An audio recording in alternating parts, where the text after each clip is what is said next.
Empieza a ver, ¿no?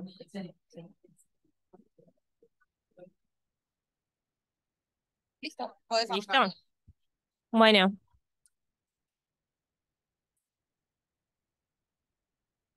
Bueno, hola a todos. Mi nombre es Victoria, soy residente del Hospital Argerich y hoy les voy a hablar sobre el torquetenovirus y cómo puede ser un buen biomarcador para guiar la inmunosupresión en pacientes trasplantados renales. El trabajo, bueno, lo inicié con mi compañera Aldi, que hoy ya no forma parte de la RECI, así que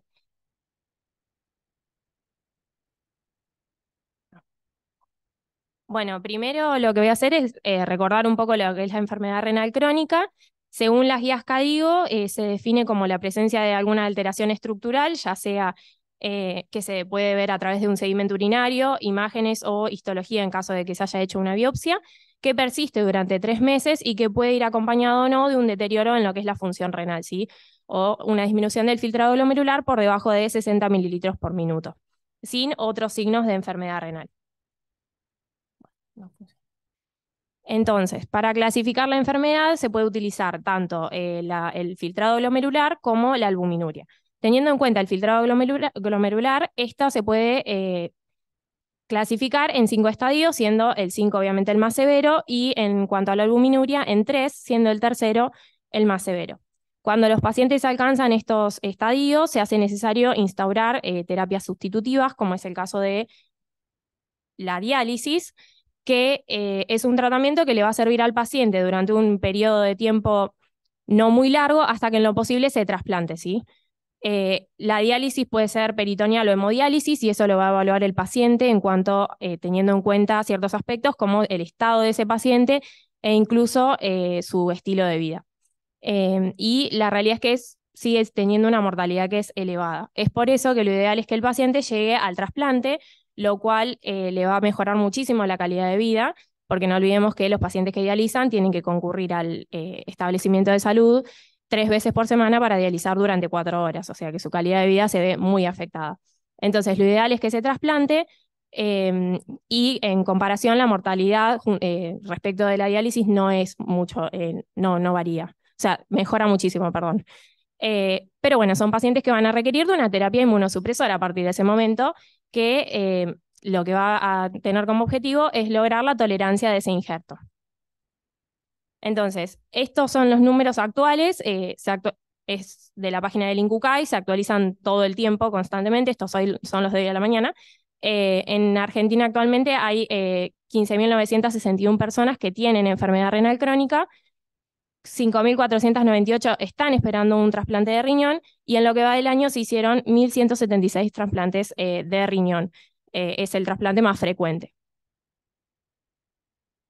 Bueno, estos pacientes van a tener complicaciones. Hoy por hoy los criterios se han extendido muchísimo en donación de órganos y tenemos pacientes que son tanto más añosos como con mayor cantidad de comorbilidades. Entonces, los nuevos fármacos inmunosupresores mejoraron mucho la supervivencia del injerto, eh, pero a largo plazo va a depender mucho de qué tan rápido detectemos y diagnostiquemos todas las complicaciones que se pueden presentar. No solo rechazo, sino de todo tipo. ¿Cuáles son estas complicaciones? Bueno, pueden presentarse necrosis tubulares agudas, rechazos que pueden ser hiperagudos, agudos mediados por células o por anticuerpos, rechazos crónicos que son casi inevitables, obstrucciones, toxicidad mediada por estos inmunosupresores, infecciones que son muy frecuentes y que el riñón no sea viable luego de que se trasplanta. Entonces, muy breve, la terapia inmunosupresora va a ser un tratamiento que va a permitir controlar la respuesta inmune del paciente, va a ser crónico, va a combinar un montón de fármacos y lo que va a hacer es conseguir un equilibrio entre el efecto inmunosupresor de esos fármacos y la respuesta inmune del paciente.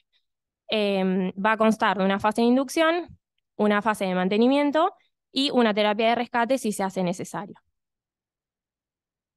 Bueno, la terapia de inducción va a tener como objetivo principalmente evitar el rechazo agudo y va a empezar incluso antes de que se haga el acto quirúrgico. Para el tratamiento lo que se utilizan son agentes depletores de linfocitos y antagonistas del receptor de interleuquina 2.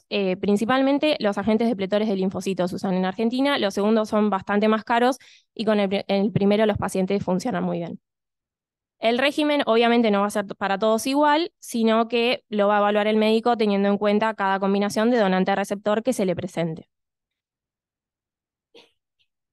En cuanto a la terapia de mantenimiento, el objetivo va a ser evitar el rechazo agudo y evitar también el deterioro de la función del injerto en el tiempo, ¿sí?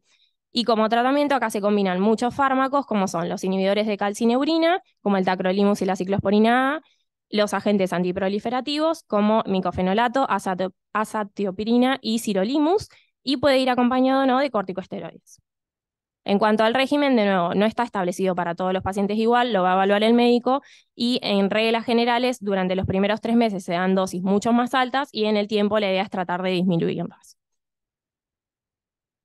En cuanto a la terapia de rescate, se va a hacer necesaria cuando sospechemos de alguna complicación. ¿Cuándo vamos a sospechar de una complicación? Bueno, porque hay un aumento en los niveles de creatinina sérica, que con un 0,3 miligramos de cilitro por encima de su valor basal, recordemos que son pacientes que no tienen nuestros valores, sino que van a tener un valor propio, ya podemos sospechar que hay alguna complicación, una caída del filtrado glomerular del 15%, aparición o aumento de la proteinuria o aparición de anticuerpos específicos del donante. Ante cualquiera de estas situaciones va a haber que estudiar al paciente para saber cuál es la etiología y tratarlo precozmente. ¿Por qué? Porque su pronóstico va a depender justamente de qué tan rápido lo hagamos. Y para el tratamiento, esta terapia de rescate se suelen utilizar corticosteroides. Bueno, el monitoreo. Los médicos es como que en realidad lo que hacen es jugar un poco en una balanza con infección versus rechazo, ¿sí? Entonces, lo que vamos a hacer desde el laboratorio es medir las drogas antirrechazo para ver si están en los niveles establecidos. Y esto es importante porque son fármacos que tienen mucha variabilidad interindividual y un rango terapéutico que es muy estrecho. Es decir, que una dosis demasiado baja nos podría resultar en un rechazo y una demasiado alta tal vez en toxicidad o incluso la aparición de infecciones oportunistas. Bueno, después de que un paciente se trasplanta, obviamente que el monitoreo es muy intenso. Se hacen monitorizaciones hemodinámicas, donde se mide la frecuencia cardíaca, la temperatura, la tensión arterial, se controlan las ondas, cómo es el aspecto de ese paciente también. También se hace una monitorización del injerto renal. Principalmente lo que se espera es que ese paciente orine. Muchas veces los pacientes no orinan por unos días, a veces lo hacen enseguida, o a veces nunca lo hacen y bueno, ahí habrá que estudiarlos. Se hacen análisis de sangre completo, orinas de 24, control del volumen de esa diuresis es que orina, ecografías para ver cómo está el injerto, monitorización del tratamiento inmunosupresor, ahí vamos a dosar entonces esos inmunosupresores, monitorización digestiva para evaluar peristaltismo y deposiciones, monitorizaciones cardíacas porque son pacientes que tienen mucha tendencia a este tipo de complicaciones, y monitorizaciones de la osteodistrofia. Entonces, el monitoreo de inmunosupresores inmediatamente después de que el paciente se trasplanta es cada 24 o 48 horas. Siempre que no haya ninguna complicación, se puede empezar a espaciar y hacer un control cada 2 semanas hasta que se cumplen los 3 meses. Después de los 3 meses y durante el año de trasplante se puede hacer una vez por mes y después ya a partir del año se puede hacer cada 3 meses. Esto siempre y cuando no haya ninguna complicación entre esos periodos, ¿no? Si hay alguna complicación, obviamente habrá que hacer una investigación más exhaustiva para ver y volver a ajustar la dosis del inmunosupresor. Bueno, y todo esto, a pesar de todo esto, los niveles de esos inmunosupresores no siempre reflejan el riesgo de inmunosupresión insuficiente, lo cual lleva al paciente a un rechazo, o de sobreinmunosupresión, lo cual aumenta el riesgo de padecer infecciones. Entonces, en las últimas décadas lo más aceptado para monitorizar la respuesta inmunológica ha sido los anticuerpos específicos del donante, que se relacionan principalmente con el rechazo mediado por anticuerpos y no por el rechazo mediado por células, que es lo que más ocurre en estas etapas del trasplante, y tampoco se relaciona con el riesgo de sufrir infecciones. Entonces, un marcador ideal debería eh, orientar al médico tanto de la sobreinmunosupresión como de los riesgos de subinmunosupresión, ¿sí? Que en este caso, con los antígenos específicos de donante, no es lo que está ocurriendo. Entonces, en los últimos años se han propuesto un montón de marcadores para poder evaluar esto, entre ellos las inmunoglobulinas, subconjuntos de leucocitos, componentes del sistema de complemento y ácidos nucleicos virales, y el torquetenovirus, que es lo que me trae de acá. Entonces, este virus es un virus de la familia Alphaviridae, género Anelovirus. Es pequeño, tiene 3,8 kilopares de base, tiene 4 fragmentos de lectura abierto. Es no envuelto, circular, su genoma consta de una simple hebra de DNA de polaridad negativa y es muy diverso genéticamente. Según bibliografía hay 50 genotipos, 39, es muy variado, así que no se sabe exactamente. Entonces, ¿cómo se descubrió este virus? En 1997, en un paciente que era japonés y tenía una hepatitis post-transfusional de etiología desconocida. Las iniciales del paciente eran TT y por eso se lo llamó torquetenovirus. Las primeras investigaciones, lo único que encontraron es que era capaz de afectar a personas que tenían algún tipo de hepatitis o cirrosis hepática, crónica, perdón. Y después empezó a ver que estaba tanto en pacientes que tenían HIV, que tenían distintos tipos de cáncer, que tenían afecciones respiratorias, e incluso por último se descubrió que está en personas sanas. Entonces, ¿qué sabemos de este virus? Es que es un virus detectable para la mayor parte de la población, acá probablemente todos hayamos tenido contacto con él, que es no patógeno en humanos, es un virus huérfano, replica crónicamente y es politrófico, o sea que tiene afinidad por un montón de tejidos.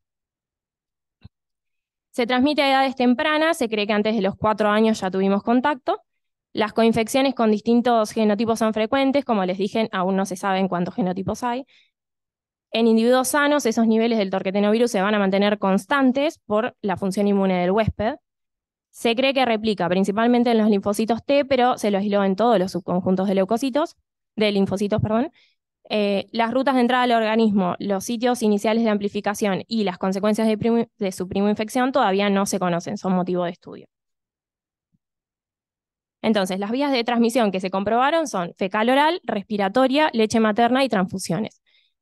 La más frecuente es la respiratoria y las transfusiones, la realidad es que hay estudios que se han hecho en bancos de sangre para evaluar, para poder detectarlo, pero como les dije, es un virus huérfano, entonces no ha tenido mucho más sentido y las investigaciones no prosperaron.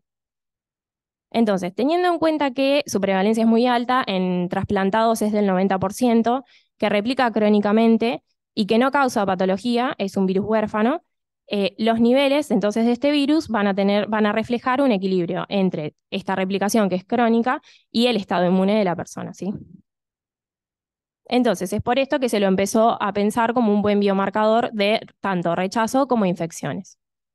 Entonces, hay evidencia suficiente que muestra una asociación lineal, sólida e independiente de que las cargas de este virus se relacionan con todos los tipos de rechazo, así como también con todos los eventos infecciosos, ¿sí? Incluidos los patógenos más comunes post-trasplantes como son citomegalovirus, poliomavirus, BK e infecciones bacterianas. Entonces, ¿cómo funcionaría esto? Podríamos decir que a altos niveles de carga viral del virus, que replica crónicamente y es no patógeno, o bajo ciclos de la PCR, estaríamos ante pacientes que tienen riesgo de sufrir infecciones, ¿sí? Así como ese sistema inmune está dejando de replicar un virus que no nos causa una patología, podría dejar de replicar cualquier otro virus que sí sería complicado para ellos.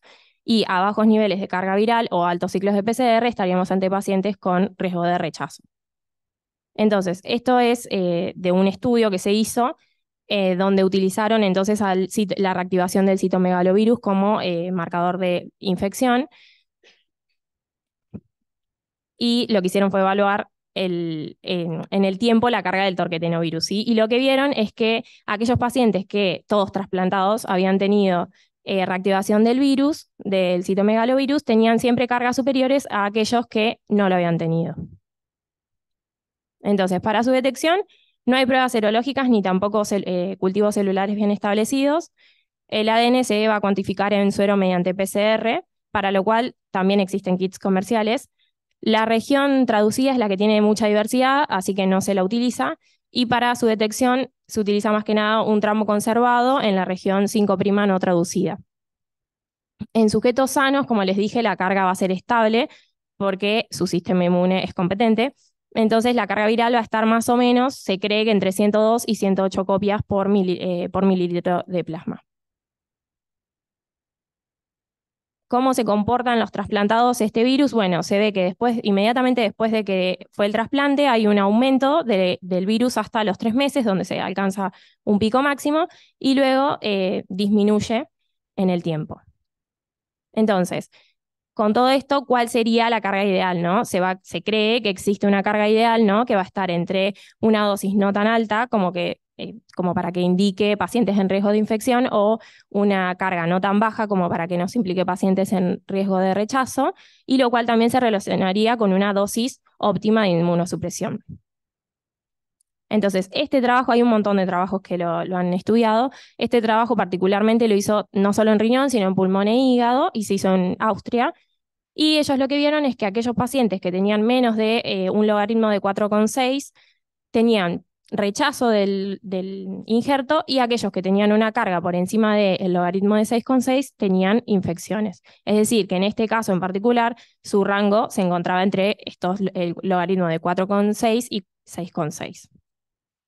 Pero el problema es que en realidad la carga viral no está definida, aún no se conoce, porque va a depender del tipo de órgano trasplantado. Recordemos que hay órganos que no llevan la misma inmunosupresión que otros. Por ejemplo, un trasplante de pulmón requiere mucha más inmunosupresión que uno de riñón, porque el de riñón va a ser generalmente es más compatible.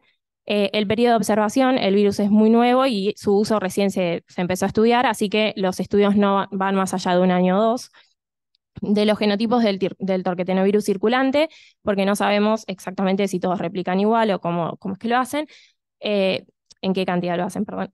Las PCR utilizadas no sabemos si todos detectan todos los genotipos que hay. Tampoco se conoce cuántos genotipos hay, así que. Entonces, en el hospital, el año pasado se hizo un estudio prospectivo donde se evaluaron 32 pacientes que fueron trasplantados renales, y se incluyeron entonces en el estudio 30 controles que eran personas sanas. Las muestras se tomaban antes del trasplante, después del trasplante, a los 3 meses y cada un mes. Y se los observó por un periodo de 27 meses. Las muestras se derivan al Instituto Malbrán, donde ellos lo que hacen es una PCR in-house, así que no usan carga viral, sino que usan los ciclos. Y lo que hicieron fue replicar la PCR de Maggi, que se hizo en 2003, y copiaron básicamente la secuencia y mandaron a sintetizar los primers. Entonces, de esos 32 pacientes trasplantados, 3 pacientes fueron torquetenovirus negativo. Y ahí es donde viene la salvedad. ¿Por qué? Porque es raro tener pacientes que sean PCR negativos, pero bueno, hay que interpretarlos con cuidado, porque puede ser que la PCR que estemos utilizando no detecte el genotipo que tiene ese paciente, que el paciente no haya tenido contacto con el virus, porque incluso los más ubicuos no son capaces de infectar a toda la población, que el sistema inmune de la persona haya podido combatir del todo la infección, o que en este caso particular el CT sea alto porque justamente tiene una carga viral muy bajita, pero no quiere decir que sea negativo. Entonces, esos 3 pacientes no se los tuvo en cuenta, y lo que se hizo fue entonces tener en cuenta los otros 29. De esos 29, durante el periodo de estudio, 14 tuvieron infecciones, 15 se mantuvieron estables, y bueno, después incluimos los 30 controles que eran estables, claramente. Entonces, lo que vieron es que el CT promedio para aquellos pacientes que habían sufrido infecciones en el periodo fue 22,9, los 15 pacientes estables 30,1, y para los controles 31. Es decir, bueno, en realidad las infecciones que se presentaron, el virus es bastante inespecífico en realidad, porque predice desde una infección urinaria, que es sencilla y bastante frecuente en estos pacientes, hasta una criptococosis, COVID, citomegalovirus, todo tipo de infecciones. Entonces, los pacientes que tuvieron infecciones graves tuvieron un CT promedio significativamente más bajo que aquellos que estuvieron estables en el periodo de estudio o que eran personas sanas, ¿sí? Entonces, de momento se requieren más estudios para poder establecer cuál es la carga viral ideal, y también cuál es el costo-beneficio de poder estudiar este virus para monitorizar el estado inmunosupresor. Y en el caso de este estudio, justamente ellos nos contaron que no ven casi rechazo, sino que lo que ven es mucha infección. Así que en este estudio en particular no se evaluó. Y bueno, como conclusiones, es un virus que es muy prevalente, en casi un 90% de la población lo tiene, que replica crónicamente y es no patógeno, que sus niveles de ADN muestran una correlación sólida e independiente con el riesgo de rechazo e infecciones. Altas cargas virales van a predecir entonces riesgo de infecciones, y bajas cargas, riesgo de rechazo, y de momento hacen falta más estudios para establecer cuál es la carga viral ideal, así como también conocer las consecuencias de su prima infección, los sitios iniciales de amplificación y la forma en que se transmite. Esta es la bibliografía consultada. Muchas gracias, y a mis compañeras.